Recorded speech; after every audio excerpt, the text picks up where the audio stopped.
Hello my fellow MCs, Primo here. The Planar Sphere and Link Rope 2-piece sets may seem straightforward on the surface, but with quite a few options, which one should you focus on for your account? Today, I'm here to give you some tips and tricks regarding all things planar ornaments and help you efficiently use your weekly immersifiers. So let's sit back, grind some stellar jade, and let's talk about it. Years of cold hardens the will. We shall never fall! With 5 different similar universe worlds that give you planar ornaments, which one can you definitively say gives you the most overall value through character coverage? You can make an argument for each world and why it would be recommended to focus your immersifier use on that specific area. But in my personal opinion, the simulated universe world that gives you the most bang for your immersifiers is SU World 3. Both of the sets available in this area, Space Sealing Station and Fleet of the Ageless, fit a number of different characters' best in slot options, and have a bonus criteria that is very easy to achieve. Space Sealing Station is the go-to for many DPS characters that want a generic attack boost without needing heavy investment for the bonus criteria. Giving an initial attack boost of 12%, it will also give an additional 12% attack increase when the user's speed reaches 120, which is pretty easy to obtain if you can grab yourself some speed boots and, if necessary, a roll or two of speed substats. Almost every DPS character and some attack scaling support characters would love to use this set, but it can be argued to be the best in slot for units like Sela, Kafka, and Luca. What's great about this set is that it enhances all forms of a character's damage potential, and it doesn't limit it to just their ultimate or only their basic attacks. The downside of this relic set is that it is just a generic attack boost, and not a damage percent boost like the Inert Salsodo or the Repellent Arena set. On the other side of the coin, the Fleet of the Ageless is a great set for support units as it helps with their general survivability, as well as giving an attack boost to the entire team. Not only does it give the holder a 12% max HP increase, but similar to Space Sealing Station, if you are able to reach a speed of 120, you can gift all allies on your team an 8% attack increase. This is a top general relic set for almost all supports in the game, but some characters I would recommend to use this set on are Yukong, Asta, and Pila. Since you are wanting many of your supports to go ahead of your DPS to be able to buff them accordingly, many will be running speed boots to achieve overall high speed, thus making the bonus requirement easy to achieve. All in all, both sets provide tremendous character coverage for utilization. With the RNG involved with the elemental damage percent of the Planar Sphere, you can at least have a usable piece regardless of which element you obtain in regards to the Space Sealing Station. For all support units, Fleet of the Ageless may be outclassed by Broken Keel or Pangalactic Enterprise, depending on the character, but this set is still a great general set if you're looking to build up multiple characters at one time. You won't let any immersifiers go to waste by running World 3, making these planar ornaments some of the most efficient in the game. Years of cold hardens the will. We shall never fall! The diagram you see on the screen lists all of the simulated universe worlds currently in Honkai Star Rail and which characters would like to utilize these sets. With this information in hand, you can make a decision on which simulated universe world you would like to attack first to be able to cover as many characters on your account. Like I mentioned in my last point, the most high value simulated universe world is World 3, based on the number of characters it covers in terms of it being a usable set for them. I think for early game players, focusing on the simulated universe world that covers the most characters you are trying to build is most efficient. Taking this approach won't leave you disappointed as you aren't looking for a singular elemental damage percent for one specific planar ornament. As you get further into the game and you are focusing on building up your supports to bring more value to your account, I can see players transitioning to a more character-based farming method to be able to obtain the specific piece they want. But this is just a recommendation solely based on how I've been playing the game. I don't think there is a right or wrong way to navigate which area in simulated universe you should invest your immersifiers in. Even at Trailblaze level 65, I'm still just looking for usable elemental damage percent spears for all my DPS characters. So everything I've earned over the past couple weeks has gone into the Salsodo set, only for me to be met with the Belobog's Iron Defense set, but I mean hey, at least my Japard is decently built. Regardless, this chart is here to give you an overall picture of which characters would like which set, and even give you alternative options in the case you are looking to validate your choice on using your immersifiers on that specific world. Years of cold hardens the will. We shall never fall! In my opinion, 2 of the most valuable sets in Honkai Star Rail are the Inert Salsodo set and the Broken Keel set, with the Inert Salsodo giving you a nice 15% damage boost for the holder's ultimate and follow-up attacks. A majority of the DPS characters in the game can take one or both parts of the bonus and utilize it for their damage capabilities. Some units that would love to utilize this set are Jing Yuan, Himeko, Clara, QQ, and many more.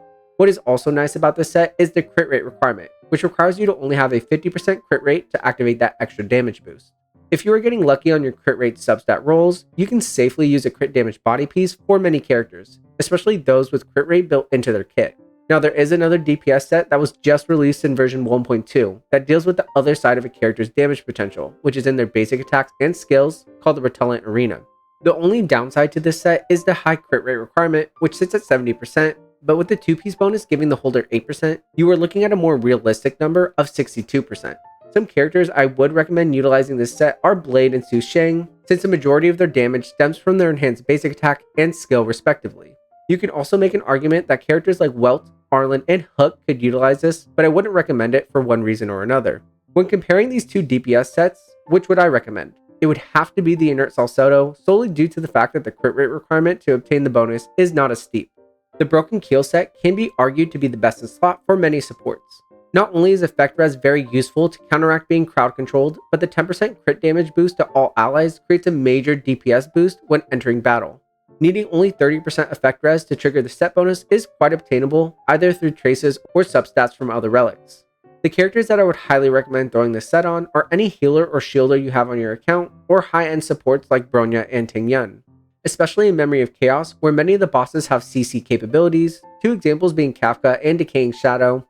Having your healer or shielder be able to resist those effects could mean saving your run, or leaving your team completely wiped out. Many people were already stacking up Effect Res for their support units before the set was released in version 1.2 due to the importance of the stat in game.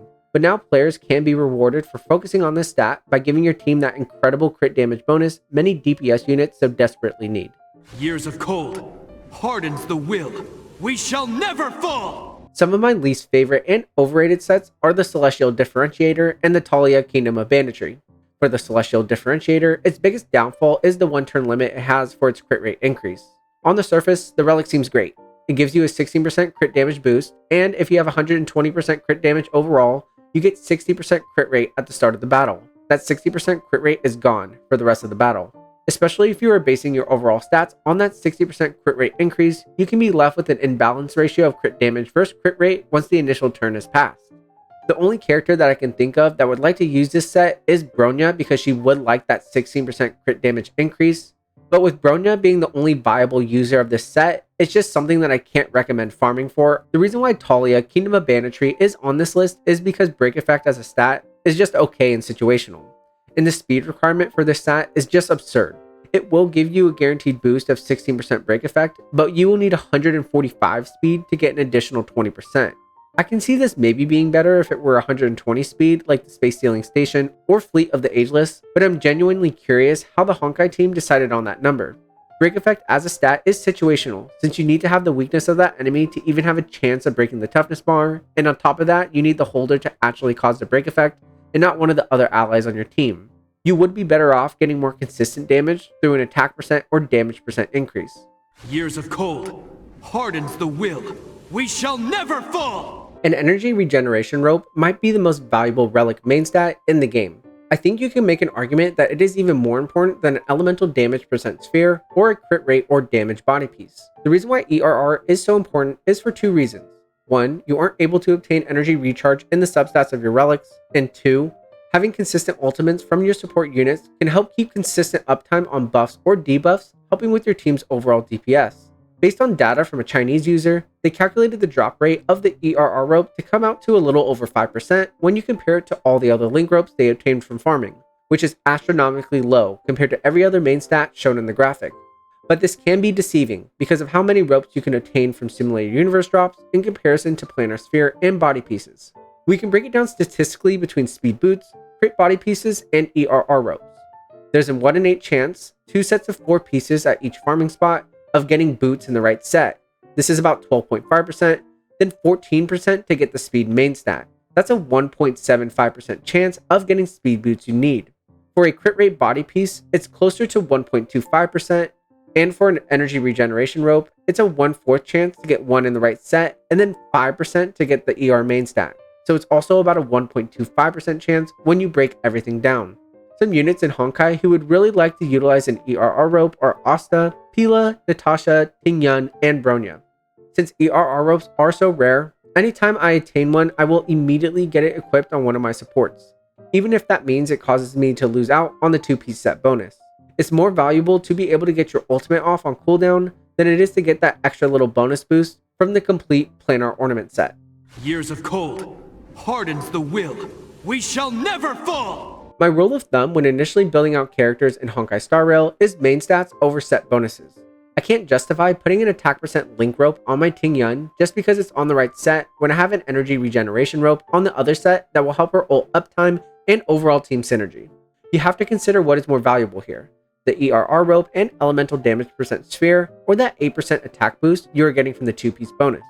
I know it can be tempting to get that 2-piece set bonus because it'll complete your build, but you don't want to deprive yourself of a better performing piece. On my personal account, I only use this logic for main stats like elemental damage percent spheres and ERR ropes. The only way I would pass up on these types of pieces is if the substats were awful and I had a replacement piece like an attack percent or HP percent sphere that directly scaled with their kit and it had moderate value substats.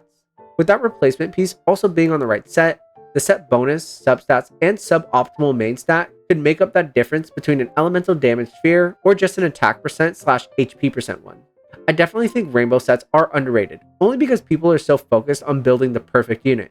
Since relics are so RNG based, you really have to just take what is given to you. And if that's an ERR rope or an elemental damage sphere from the Bellabog set, then so be it. Years of cold hardens the will. We shall never fall! And with that, this will end our tips and tricks video on all things Planar Sphere and Link Rope related. If you like the content, please like and subscribe. Comment down below if you use any Trailblaze power or fuel to farm these sets, or do you just utilize your weekly Immersifiers and hope for the best. But thank you guys so much for watching, and I'll see you in the next video.